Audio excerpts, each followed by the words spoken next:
Hello मित्रों, कैसे हैं आप सभी। स्वागत है आपका अपने YouTube परिवार आरपीजी ज्ञानपुर में। देखिए, आज हम रीजनिंग की पहली क्लास आपके सामने लेकर आ रहे हैं और रीजनिंग की पहली क्लास में हम पहला जो टॉपिक करवाएंगे वो आपको करवाएंगे कैलेंडर, जो रीजनिंग में अक्सर आता है और हर एग्जाम में ऑलमोस्ट पूछा जाता है। ठीक है, अब देखिए यहाँ पे समझने वाली बात यह है कि कैलेंडर्स के बारे में हम बेसिकली थोड़ा सा मैं आपको ओरली बता देता हूं। देखिए, कैलेंडर को जो हिंदी में अगर मैं बात करूं डायरेक्टली क्या कहते हैं, यानी हम ये भी कह सकते हैं दिवस गणना सारणी। क्या कह सकते हैं?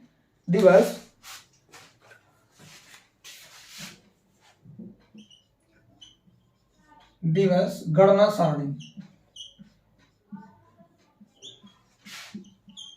एक्चुअल में एक सारणी होती है जो आपको दिवस यानी डेज के बारे में एनालिसिस कराती है कि आज ये दिन है, आज वो दिन है, आज ये डेट है, आज वो डेट है, ये मंथ है, वो मंथ है, ये ईयर है, वो ईयर है, यानी सारे ईयर्स, मंथ, डेज के बारे में आपको इन्फॉर्म कराती है। देखिए, कुछ लोग कहते हैं कि कैलेंडर को हिंदी में पंचांग भी कहते हैं।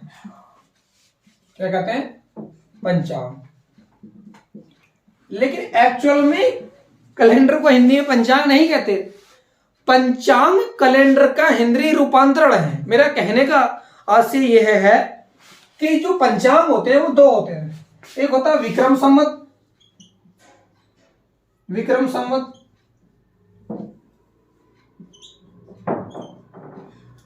ठीक। ये किसके समय में चला करता था? जैसे पहले राजा महाराज हुआ करते थे, वो अपने नाम पे कैलेंडर, सिक्के वगैरह चलवाया करते थे, मुद्राएं जिन्हें कहा करते थे।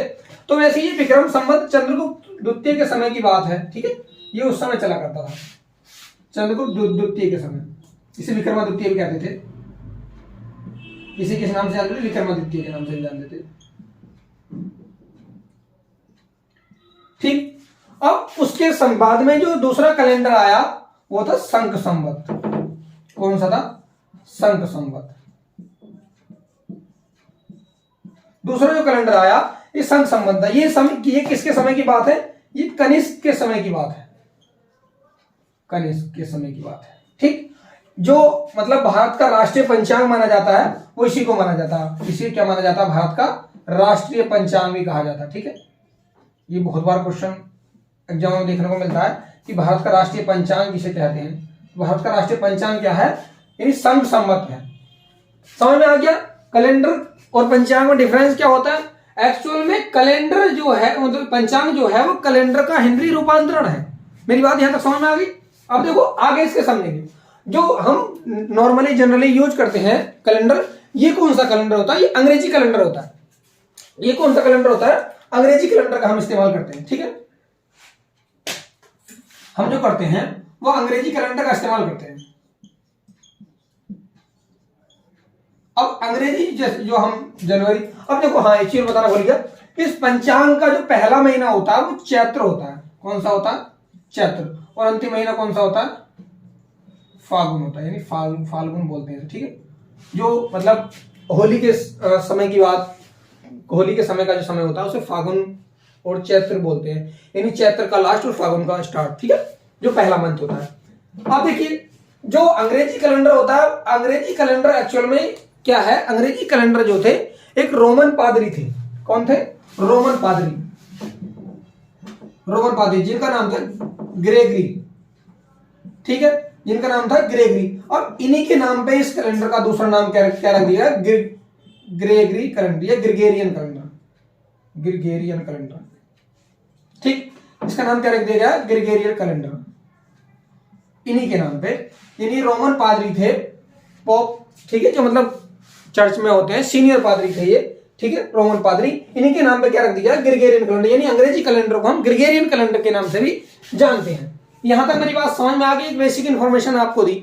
अब आइए हम बात करते हैं कैलेंडर के मेन टॉपिक, जो हम अब यहाँ पे रीजनिंग में पढ़ेंगे। और हम आपको अंग्रेजी वाला कैलेंडर पढ़ेंगे, ये वाला नहीं पढ़ते हम आपका, क्योंकि ये नहीं पूछा जाता कि चैत्र बताइए, चैत्र का वो वाला महीना में 10 तारीख थी तो बताइए आगे फागुन में कौन सी होगी। ये नहीं आता किसी भी एग्जाम में। चैत, बैसाख, आषाढ़, फागुन, ये कुछ नहीं आता।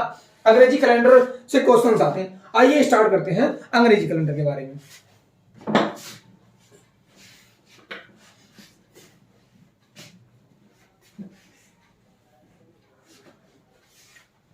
अब देखिए अंग्रेजी कैलेंडर की अगर मैं बात करता हूं तो अंग्रेजी कैलेंडर में जो है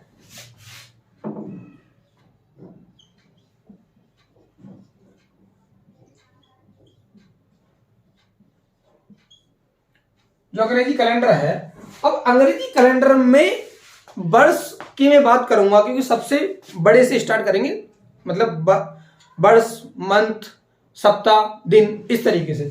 तो देखिए मैं वर्ष की अगर बात करूं तो इसमें आपको दो प्रकार के वर्ष मिलते हैं। यानी पहला मिलता है आपका साधारण वर्ष। कौन सा वर्ष? साधारण वर्ष। दूसरा मिलता है आपका लीप वर्ष। इसको अधिवर्ष के नाम से भी जानते हैं, अधिवर्ष के नाम से भी जानते हैं। कभी कभी जाता है कि अधिवर्ष क्या होता है, तो लीप वर्ष को अधिवर्ष कहते हैं। ठीक है, आइए अब लीप वर्ष और साधारण वर्ष में अंतर क्या होता है। देखिए लीप वर्ष और साधारण वर्ष में अंतर क्या होता है। जो साधारण वर्ष में दिन होते हैं 365 दिन होते हैं और जो लीप वर्ष में दिन होते हैं 366 दिन होते हैं। ठीक, अब देखिए यानी ये जो दिन, ये कैलेंडर जो बनाया गया, ये एक्चुअल में हमारी पृथ्वी की जो गति होती है उसके अनुसार बनाया गया। यानी जो सूर्य का चक्कर लगाती है हमारी पृथ्वी, वो लगाती है 5 घंटे 56 मिनट 48 सेकंड में लगाती है। यानी ऑलमोस्ट उसको मैं बात करूं तो लगभग 6 घंटे के समथिंग अगर हम उसको मान लेते हैं। ठीक है, कितना मान लेते हैं? 6 घंटे के समथिंग मान लेते हैं। अब यहां पे समझने वाली बात ये है कि ये 6 घंटे जुड़ के एक दिन जो इंक्लूड होता है वो 24 घंटे का होता है। ठीक है, तो 24 घंटे का दिन होता है, तो हम इसमें मतलब जब 4 एक साल में मतलब इतने घंटे एक्स्ट्रा हो रहे हैं तो कुल मिलाकर 24 घंटे हो जाते हैं। 24 घंटे होने का मतलब है कि एक दिन हम इसमें जोड़ देते हैं। जब एक दिन हम इसमें जोड़ देते हैं, दिख रहा है यहां तक? ये नीचे दिख रहा है,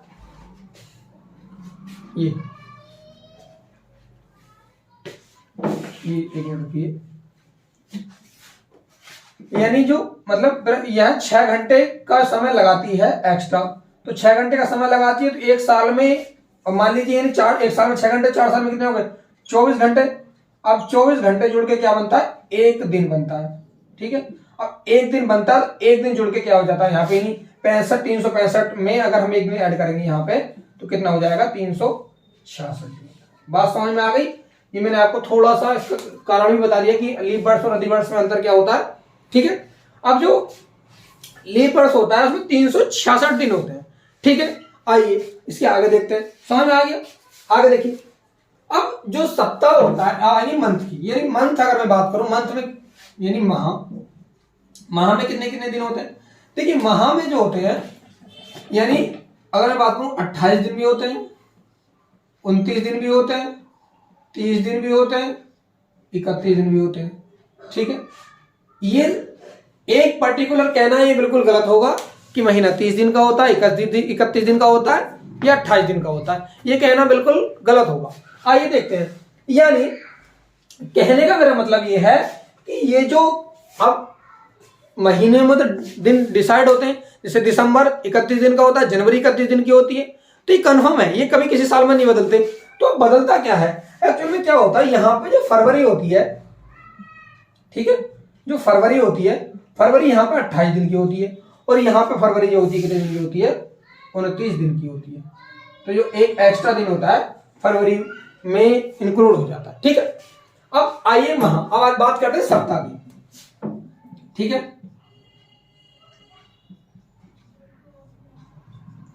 सप्ताह की। अब सप्ताह में कितने दिन होते हैं? यानी सप्ताह में हमारे 7 दिन होते हैं। यानी कहने का मतलब ये है कि एक 7 दिन का जो पेयर है, यानी पूरा सेट पूरा सप्ताह कहलाता है। जैसे पहला दिन अगर सोमवार है तो कंफर्म है अगले 7 दिन का जो दिन होगा वो सोमवार होगा। अगर आज मान लीजिए आज का दिन रविवार है तो कंफर्म है कि अब से 7 दिन के जो बाद का दिन होगा वो क्या होगा? आपका रविवार होगा। अब मैंने आपको समझाया, इस कॉन्सेप्ट को क्लियर कराता हूं। देखो जैसे मैंने ले लिया 365 दिन ले लिया। अब 365 में 7 से भाग करता हूं। देखो 7 पंजे 35, एक बचा, ये यहां पे 5 नोट कर लिया, 7 दूनी 14। यानी कहने का मेरा मतलब ये है कि एक साल में जो एक वर्ष है 52, यानी एक वर्ष में 52 तो होंगे आपके सप्ताह और 1 होगा दिन। यानी एक वर्ष में 52 सप्ताह और 1 दिन होता है। साधारण वर्ष की बात कर रहा हूं मैं। अगर मान लो ये वर्ष लीप वर्ष होता तो लीप वर्ष में क्या करते, लीप वर्ष में कुछ नहीं होता, 52 तो सप्ताह ही होंगे और 2 दिन एक्स्ट्रा होंगे। ठीक, ये वाली मेरी बात समझ में आ गई। अब हम जो बात करेंगे इसके अगले कॉन्सेप्ट पे, हम बात करेंगे ओड डेज पे, क्योंकि वो थोड़ा सा कॉन्सेप्ट क्वेश्चंस में जाने से पहले वो आपको समझ में आना चाहिए। देखिए मैं आपको उसको समझाता हूं, यहां तक आप समझेंगे, नोट कर लेंगे इसको। देखिए यानी ओड डेज क्या होता है, यानी विषम दिन।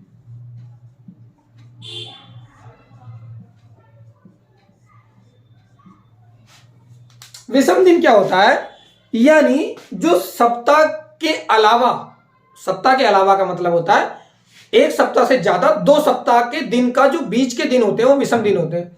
आइए इसको प्रैक्टिकली समझते हैं। यानी मान लीजिए 8 दिन है, अब 8 दिन में कितने विषम दिन होंगे, यानी ओड डेज होंगे। तो कुछ नहीं करना होता, यानी 7-7 का पेयर होता है, इसमें क्या होंगे 7 से हम इसको क्या दे देंगे, भाग दे देंगे, 7 ही कम 7, 1 बचेगा, यानी 1 जो है आपका ये क्या है, विषम दिन। मेरी बात यहां तक समझ में आ रही होगी आपको। अब जैसे अब इसका इस्तेमाल कहां करेंगे, ये मैं क्यों समझा रहा हूं, ये मैं इसलिए समझा रहा हूं, जैसे फॉर एग्जांपल मान लीजिएगा मैंने कहा कि आज का जो दिन है सोमवार है, सोमवार इसलिए लिया था क्योंकि जब हमारा कैलेंडर बनाया गया था तो उस कैलेंडर का पहला दिन सोमवार था। सन 1 तारीख 1 महीना सन 1 को जो बनाया गया था तो वो पहला दिन को था सोमवार था, तो मैंने इसलिए सोमवार ले लिया। यानी मान लीजिए कैलेंडर आज बनाया हुआ होता तो कंफर्म है आज से 7 दिन के बाद भी क्या होता, सोमवार ही होता। मेरी बात यहां तक समझ में आ रही है, हाँ या ठीक। अब आगे देखेंगे, यानी 7 दिन बाद में क्या होगा, सोमवार होगा। अब मैं फिर आगे कहूं इसके 7 दिन बाद क्या होगा, इसके 7 दिन बाद भी क्या होगा, कंफर्म है सोमवार ही होगा। मेरी बात यहां तक समझ में आ रही है। अब कहने का मतलब ये है, अगर मैं पूछने लगा कि 7 दिन के अलावा बताइए, 7 दिन के अलावा बताइए कि 8 दिन बाद क्या होगा,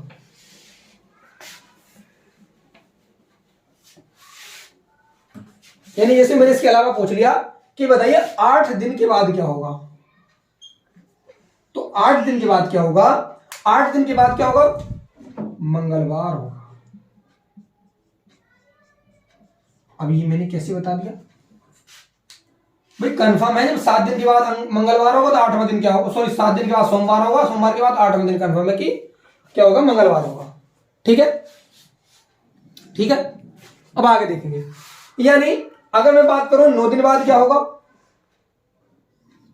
9 डेज बाद क्या होगा, तो 9 डेज बाद क्या होगा, सोमवार मंगल और बुधवार होगा। अरे मेरी बात समझ में आ रही है, मैं आपको ओड डेज का कॉन्सेप्ट समझाने की कोशिश कर रहा हूं। अब ये तो बहुत सिंपल थे। अब मैंने कहा कि बताइए 40 दिन के बाद क्या होगा। अब यहां दिक्कत आ सकती है क्योंकि यहां तो हमने लगा, तो हम क्या करेंगे, यहां ओड डेज का इस्तेमाल लेंगे, क्योंकि मैं बहुत अच्छे से जानता हूं कि मुझे ओड डेज निकालना आता है। ओड डेज का मतलब होता है कि प्रत्येक दिन 7 दिन के बाद रिपीट होता है और 7 दिन से कम जो दिन होते हैं वो ओड डेज होते हैं, यानी 1 सप्ताह से ज्यादा और 2 सप्ताह से कम। जैसे अब मैं इसको 40 को मैं 7 से भाग दूंगा, 7 से भाग इसलिए दे रहा हूं क्योंकि एक सप्ताह में 7 दिन होते हैं। ठीक है, आइए देखते हैं, यानी 7 पंजे 35, कितना बचा, 5 होता है। यानी मेरा कहने का तात्पर्य यह है कि 7 दिन में 7 से मैं भाग दे रहा हूं 40 को, शेषफल जो आ रहा है, जो मेरा शेष आ रहा है, यही क्या है, मेरा विषम दिन। यही क्या है, मेरा विषम दिन। मेरी बात यहां तक समझ में आ रही है, हाँ या ठीक। तो अब मैं 40 दिन बाद ना बता के अगर मैं ये बता दूं कि 5 दिन बाद क्या था, तो कंफर्म है कि मुझे दिन मिल जाएगा। देखिए इसके पीछे का मैं एक चीज और बताता हूं। अब यहां पे आप 5 दिन बाद बता दो या 2 दिन पहले बता दो, क्योंकि 5 दिन पहले जो कंफर्म है कि जो 5 दिन बाद दिन आएगा वो 2 दिन पहले रहा होगा, क्योंकि 7 दिन बन रहे हैं ना, 5 दिन आगे चले गए 2 दिन पीछे, तो जब पीछे से इंक्लूड करते हैं 2 दिन हो, 5 दिन आगे, कितना हो गया, 7 दिन हो गया। ठीक है, तो कंफर्म है, आप देख लीजिएगा इसमें से मैं गारंटी से कह सकता हूं कि क्या होगा अगर सोमवार के 5 दिन पहले क्या होगा, ये सोमवार से पहले क्या रहा होगा रविवार, रविवार से पहले क्या रहा होगा शनिवार, यानी 5 दिन बाद भी शनिवार ही होगा, चाहे जोड़ लीजिए आप। देखो सोमवार, मंगल, बुध, बृहस्पति, शुक्र, ठीक है, और एक शनिवार। देखो 5 दिन बाद क्या आ रहा, शनिवार आ रहा है। यानी हम या तो मतलब 40 दिन ऐड करने के बजाय 5 दिन अगर ऐड कर लेते हैं तो कंफर्म है कि मेरा एक राइट डेज निकल के आ जाएगा। समझ में आ गया? तो ओड डेज को अगर मैं एक डायरेक्टली सिंपल सा फॉर्मूले में लिखने की कोशिश करूं, क्योंकि ये बहुत समझना जरूरी है, ये ओड डेज समझना जरूरी है। देखिए कैसे, अब मैं अगर मुझे ओड डेज निकालना है विषम दिन, तो मैं क्या करूंगा, यानी दिनों की संख्या को, जो दिन है यानी दिनों की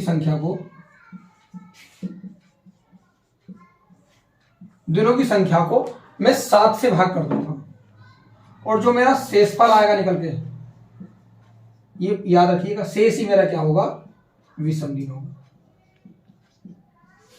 शेष ही क्या होगा, विषम दिन होगा। मेरी बात यहां तक समझ में आ रही है? हाँ है ना? ठीक है। अब यानी जो भी दिनों की संख्या है उसे आप 7 से भाग दीजिएगा, 7 से भाग देंगे तो शेष जो निकल के आएगा वही क्या होगा, विषम दिन होगा। मेरी बात यहां तक समझ में आ गई? हाँ है ना? कोई दिक्कत? मैंने आपको क्या समझाया, मैंने लीप वर्ष समझा दिया, साधारण वर्ष समझा दिया, दिनों की संख्या बता दी कि महीने में किस किस तरीके से दिन होते हैं, मैंने आपको ओड डेज निकालना सिखा दिया। यहां तक समझ में आ गया? अब हम देखते हैं इसके मेन पार्ट की ओर, कैलेंडर्स के कोड की ओर। आइए देखते हैं, यहां तक नोट करेंगे।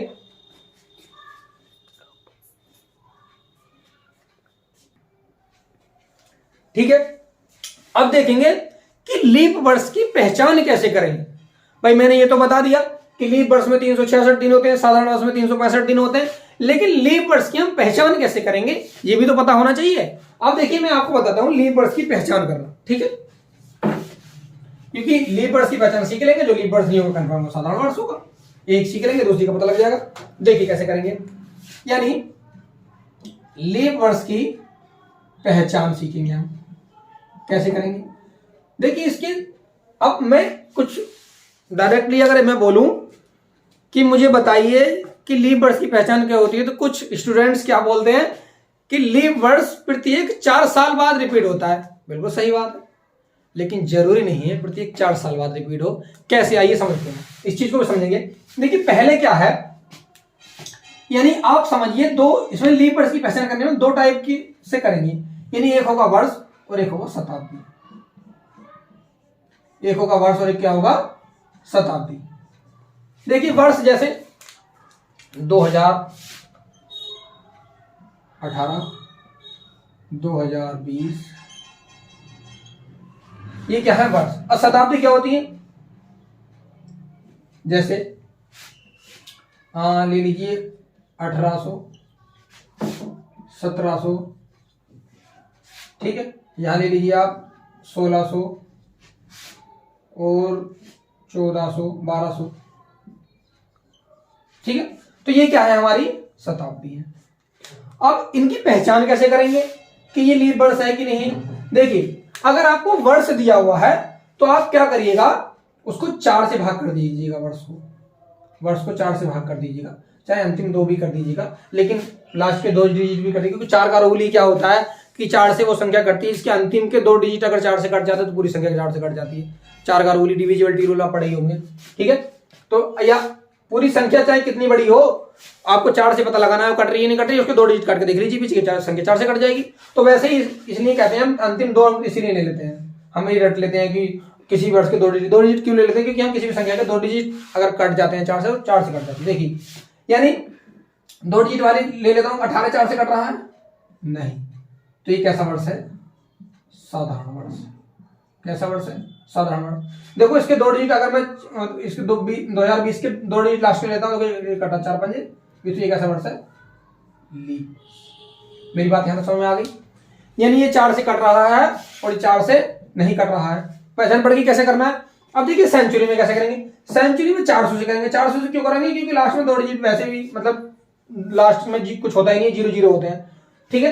तो देखो अगर 4 से कट रही है सेंचुरी, तो ये क्या मतलब पूरी पूरी 400 से भाग हो रही है तो क्या होगी, लीप वर्ष होगी। अगर अन्यथा नहीं हो रही है तो मतलब साधारण वर्ष होगी। जैसे देखो ये 4 से नहीं कट रहा तो ये कैसा होगा, ये होगी साधारण वर्ष।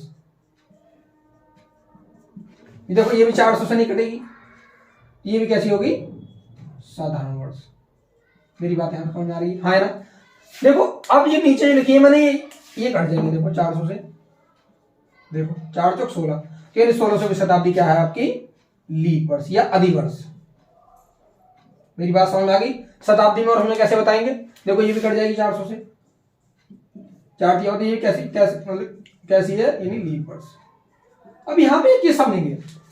अब मैंने यहाँ पे कहने का मतलब ये है, जैसे मैंने अभी आपको बताया 2020 ले लिया, अब 2020 लीप वर्ष है तो कन्फर्म है इसके 4 साल बाद क्या होगा, इन 2024 लीप वर्ष होगा। फिर इसके 4 साल बाद क्या होगा, 2028 लीप वर्ष होगा, ठीक है, 2028 लीप वर्ष होगा।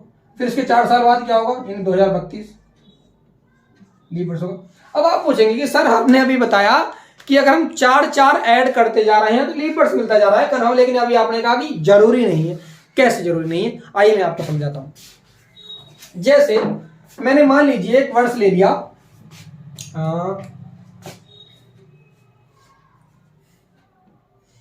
1896 ले लिया। अब 1896 कन्फर्म है कि ये लीप वर्ष है, 1896 क्या है, लीप वर्ष है। देखिए कैसे, मैं आपको काट के दिखा दे रहा हूं, 4 से कर देंगे तो 4 दुनिया 8, 4 चौक 16, ये लीप वर्ष है, बिल्कुल कन्फर्म है। अब आपने कहा कि सर इसमें 4 जोड़ दीजिए और क्या जो मिल गया आपको, 1900 मिल गया।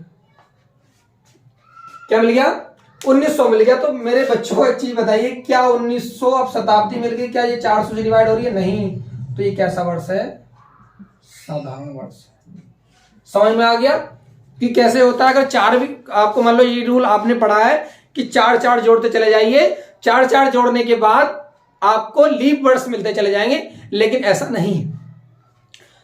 क्यों नहीं है, मैंने आपको ये बता दिया, क्योंकि 1896 क्या है आपका, लीप वर्ष है। और 1896 में अगर हम 4 ऐड कर रहे हैं तो आपको यानी 1900 मिल रहा है, ठीक है। तो 1900 क्या है, एक सेंचुरी यानी शताब्दी है। और शताब्दी इसको मैंने पहचानने का क्या बताया था, 400 से क्या करेंगे, भाग करेंगे। और मैंने 400 से भाग दिया तो 1900 डिवाइड नहीं हुआ। और मैंने बताया था जो 400 से डिवाइड नहीं हुआ वो कैसा वर्ष होगा, साधारण वर्ष होगा। मेरी बात यहां तक समझ में आ गई, ठीक है। आइए आगे देखते हैं। अब देखते हैं लीप वर्ष की हम मतलब काउंटिंग कैसे करेंगे, यानी संख्या कैसे निकालेंगे। यानी जैसे मैं आपको बता दे रहा हूं, संख्या में समझ रहे कितने लीप वर्ष होंगे। यानी मैंने कहा 20 साल में कितने लीप वर्ष आएंगे, समझ रहे, 40 साल में कितने लीप वर्ष आएंगे, इस तरीके से, ठीक है। जैसे मैंने आपको कहा कि कोई भी एग्जाम्पल है, मैंने कहा 25 सालों में कितने लीप वर्ष आएंगे, तो 25 सालों में लीप वर्ष, यानी लीप वर्ष का जो कॉन्सेप्ट होता है वो 4 से होता है, कि मतलब 4 साल का गैप होता है। वो एक मतलब वहां मैंने मतलब वहां ऐड किया था, वहां नहीं आ रहा था, लेकिन ऑलमोस्ट 4 साल का ही गैप आता है अगर बीच में सेंचुरी ना आए, ठीक है। तो मैं 4 से इसको भाग दे रहा हूं, देखिए 4 6 24, यानी हम कम भाग देंगे। अगर मान लो 31 होता, यानी मान लो 26 होता, यानी 4 7 28 यानी 27 भी होता, तो यानी कम ही रहने देते। तो कहने का मतलब ये है, मेरे लीप वर्ष कितने आएंगे, 25 साल में 6 आएंगे। तो यानी लीप वर्षों की संख्या अगर मुझे निकालनी है तो उसका मैं डायरेक्टली अगर उसमें करूं तो यानी वर्ष में अगर मैं 4 से भाग करूं और 4 से भाग करने के बाद जो भागफल आता है, क्या आता है, जो भागफल आता है वही आपका क्या होती है, लीप वर्ष की क्या होती है, लीप वर्ष की संख्या होती है। मेरी बात यहां तक समझ में आ रही है, हाँ या? तो ये एक बेसिक पार्ट आपका बिल्कुल कंप्लीट हुआ। अब हम इसके आगे क्वेश्चंस यानी कोड के बारे में डिस्कशन करेंगे कि कैलेंडर्स के कोड क्या होते हैं। जैसे मान लीजिए कोई डेट दी हुई है, जैसे मान लीजिए 7 तारीख 7वां महीना 2020 को सोमवार है, तो बताइए 7 तारीख 8वां महीना 2025 को क्या होगा। या डायरेक्टली डेट देकर पूछ सकता है कि 7 तारीख 11वां महीना 2018 को कौन सा दिन रहा होगा। तो इस तरीके के हम कुछ क्वेश्चंस करेंगे। उन क्वेश्चनों को करने के लिए कुछ कोड्स का इस्तेमाल करेंगे, वो मैं कोड्स आपको लिखवा रहा हूं, देखिएगा। यानी इसके आगे कोड्स देखिएगा, गारंटी से कह रहा हूं, एक एक कोड याद करवा दूंगा आपको, यही याद करवा दूंगा हैंड टू हैंड। आपको एक भी कोड याद करने की जरूरत नहीं है, रटने की जरूरत नहीं है, सिर्फ एक कॉन्सेप्ट से याद करवाऊंगा। हालांकि चीज वो रटने की है, लेकिन हम समझ के रटेंगे। अगर रटना ही है तो समझ के रटेंगे ना। एक्चुअल में क्या है, क्वेश्चन की प्रैक्टिस करते करते ही वो चीजें ऑटोमेटिकली हमारे दिमाग में, सबकॉन्शियस माइंड में सेट हो जाती हैं, फिर हमें वो याद करने की जरूरत नहीं पड़ती, तो हम क्वेश्चन को बहुत इजीली सॉल्व कर पाते हैं। आइए देखते हैं कोड्स के बारे में। अब देखेंगे कोड मैंने लिख दिए हैं, अब इन कोड्स को हम एनालिसिस करेंगे, यानी याद करेंगे। कैसे करेंगे? अब आपको देख के लग रहा होगा तो सारे कोड कैसे याद होंगे भाई, ये तो पूरा चैप्टर आसान लगेगा, शायद लगेगा। नहीं, मैं आपको अभी 5 मिनट में सबके सब याद करवा दूंगा। देखिए कैसे। सबसे पहले हम माह के कोड याद करेंगे, यानी मंथ के कोड याद करेंगे। देखिए, यानी ध्यान से देखेंगे, यानी जनवरी का कोड कितना होता है 1, फरवरी का कितना होता है 4, मार्च में कितना होता है 4, अप्रैल का कितना होता है 0, मई का 2, जून का 5, जुलाई का 0, अगस्त का 3, सितंबर का 6, अक्टूबर का 1, नवंबर का 4, दिसंबर का 6। ठीक। शताब्दी की बात आती है, यानी 16वीं शताब्दी का क्या होता है 6, 17वीं का 4, 18वीं का 2, 19वीं का 0, 20वीं का 6, 21वीं का 4, 22वीं का 2, 23वीं का 0। अब ऐसे रविवार से चला जाइए शनिवार तक, रविवार का 1, सोमवार का 2, मंगलवार का 3, बुधवार का 4, बृहस्पतिवार का 5, शुक्रवार का 6, शनिवार का 0, क्योंकि 7 आ जाता है ना, तो 7 से 7 कट जाएगा, 0 हो जाएगा। अब देखिए याद कैसे करेंगे इनको। देखिए कुछ नहीं करना है, पहले आप, हाँ एक चीज और समझिए, ये साधारण वर्ष के लिए, लीप वर्ष के लिए क्या करना है, लीप वर्ष में बस जनवरी और फरवरी के कोड चेंज होंगे। यानी लीप वर्ष के लिए जनवरी का कोड कितना हो जाएगा 0 हो जाएगा, फरवरी के लिए कितना हो जाएगा 3 हो जाएगा। अब देखिए इनको याद कैसे करते हैं। देखिए सबसे पहले आपको क्या करना है, स्टार्टिंग में यानी 12 का वर्ग लेना है। 12 का वर्ग कितना होता है 144। फिर 12 के बाद वर्ग के बाद 0, फिर आपको 5 का वर्ग लेना है 25, फिर मतलब 5 के बाद कितना आएगा 6 आएगा, 0 लगाकर फिर 6 ले लेंगे, 6 का वर्ग लेना 36। फिर आप 12 का वर्ग दोबारा कर रहे हैं ना, तो 12 का वर्ग दोबारा करने के लिए क्या करेंगे, दोबारा करेंगे 2 ऐड करेंगे, यानी 12 का वर्ग करने के बाद 2 ऐड कर देंगे, कितना आएगा 12 का वर्ग कितना 44 प्लस 2 ऐड करेंगे कितना हो जाएगा 146। अब आपको लग रहा है ये खुद कैलकुलेशन करके दिखा रहा है कि समझ में आएगा, नहीं। देखिए ध्यान समझिएगा, मैं आपको एक कोड याद करवा रहा हूं। पहले आप क्या करेंगे, यानी पहले आप 12 का वर्ग करेंगे, पहले आप क्या करेंगे 12 का वर्ग। 12 का वर्ग कितना होता है 144।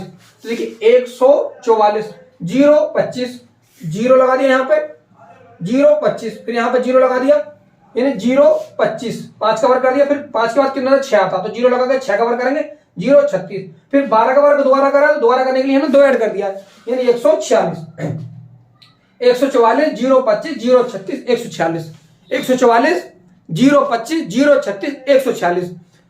4 बार दिमाग में इसको रिमाइंड करेंगे समझ के, मतलब पहले आप 12 का वर्ग करिए 144, 0 5 का वर्ग करिए 25, फिर 0 6 का वर्ग करिए 36, फिर 12 का वर्ग दोबारा करेंगे 144, दोबारा करेंगे 2 ऐड करेंगे, कितना होगा 146। समझ में आ गया, 144, 0 25, 0 36, 144, 146 सॉरी। रिपीट करेंगे मेरे साथ, जहां भी बैठे हैं आप, लेटे बैठे सो रहे हैं जो भी है, यानी 144, 144, 0 25, 0 36, 146, 144, 0 25, 0 36, 146। याद हो गया होगा। देखो अब बात आती है इसकी सेंचुरी की, कैसे याद करें। देखिए कुछ नहीं करना है आपको, मेरे साथ यहां समझिएगा, मैंने लिखा उधर है लेकिन समझ इधर लीजिएगा, सिस्टमेटिक तरीके से लिख दिया था क्योंकि क्वेश्चंस कराऊंगा वहां देखने की जरूरत पड़ेगी। अब देखो ध्यान से देखेंगे, तो इसमें कोड में करने समय क्या करना, 1900 को बीच में लिख लेना, 1900 को बीच में लिख लेना। 1900 का कोड कितना होता है 0 होता, 1900 कोड कितना होता है 0 होता, फिर 1900 के बाद क्या जाएगी 2000 आएगी। तो इसमें क्या करते चले जाइए, तो यानी एक्चुअल में जो इसके बाद क्या होगा, पूरे 6 का अंतर होगा, यानी 1900 कोड कितना होगा, सिर्फ ये 2 कोड याद कर लीजिए आप। अब 2 घटाते चले जाइए, यानी 2100 का कोड कितना होगा 4, 2200 का कोड कितना होगा, कितना हो जाएगा 2 हो जाएगा। ठीक है, अब 2200 के बाद 2300 का क्या हो जाएगा, यानी 2 के बाद तुरंत कहां पे आना 0 पे आना। तो देखो कॉमन सेंस वाली बात है, 2 0 के बाद 2 4 6, तो 0 के बाद कितना आएगा, 1800 का कितना होगा बताओ, 1800 कितना होगा 2, 1800 के बाद क्या आएगी, 1800 से पहले क्या रही होगी 1700, 1700 के लिए कितना होगा 4, 1600 के लिए कितना रहा होगा 6। इस तरीके से चल लेंगे, यानी आप बीच में 0 1900 को मान लेंगे, 1900 के इधर दोबारा समझेंगे।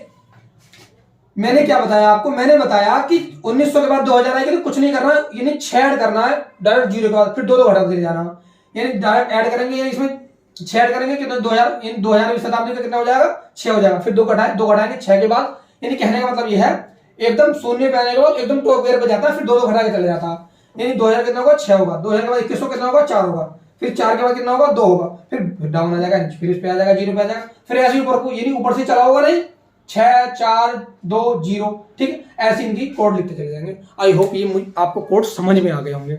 अब देखिए दिन के कोड में जरा सावधानी बरतिएगा।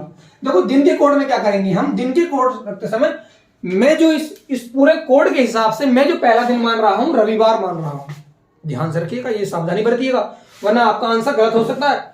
जो मेरा ये कोड सिस्टमेटिक जो पूरा प्लान किया गया है वो रविवार को पहला दिन मान के किया गया है।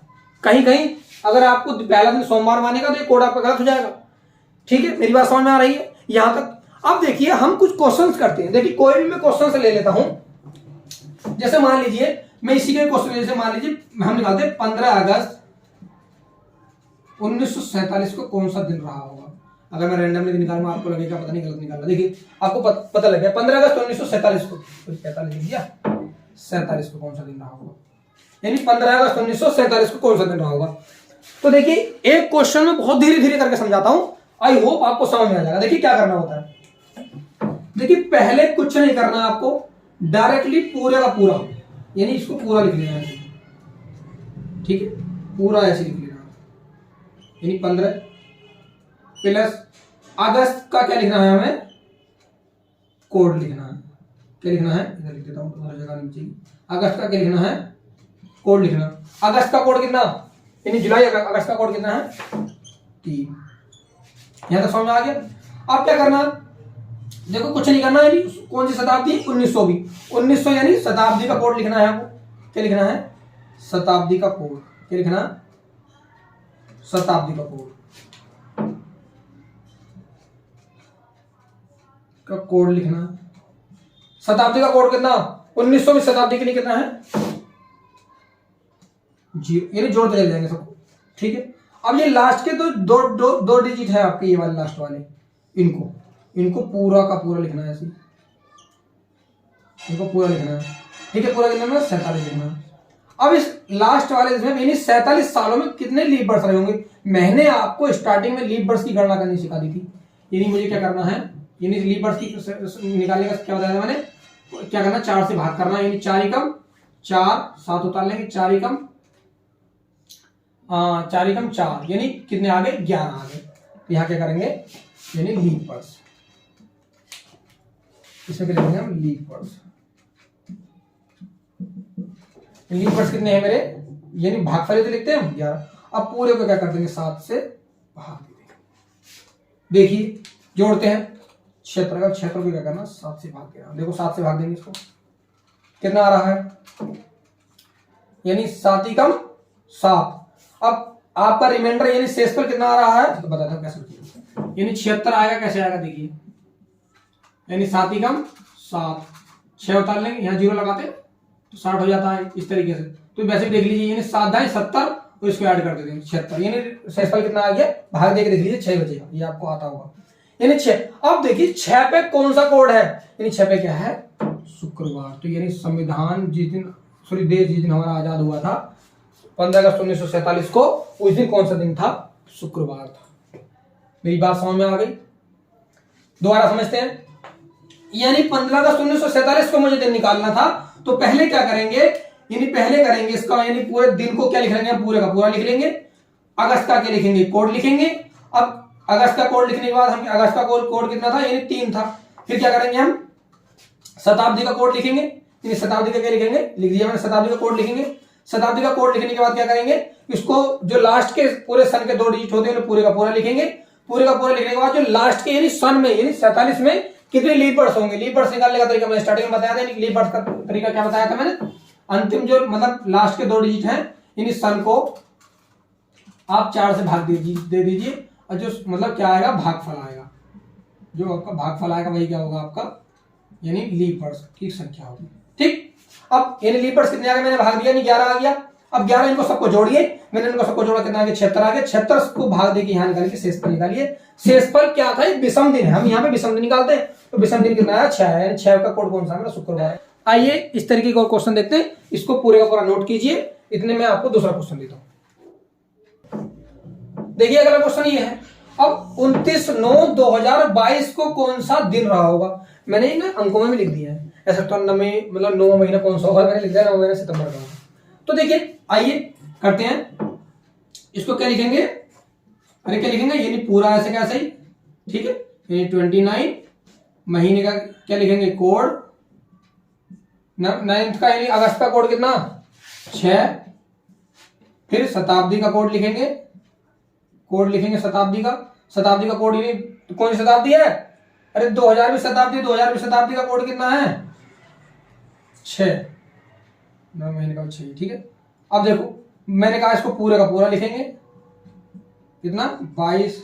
अब इसमें लीप वर्ष की संख्या लगा देंगे, ये लीप वर्ष की संख्या से अब तो मैंने ना डायरेक्टली मतलब सोल्व करके दिखा देगी, यानी 4 से 4 पंजे 20, यानी ऐसा पहाड़ा पड़िए जो मतलब 22 से ज्यादा ना कम रह जाए, तो वही वाला 4 पंजे 20 यानी 5 लीप वर्ष होंगे।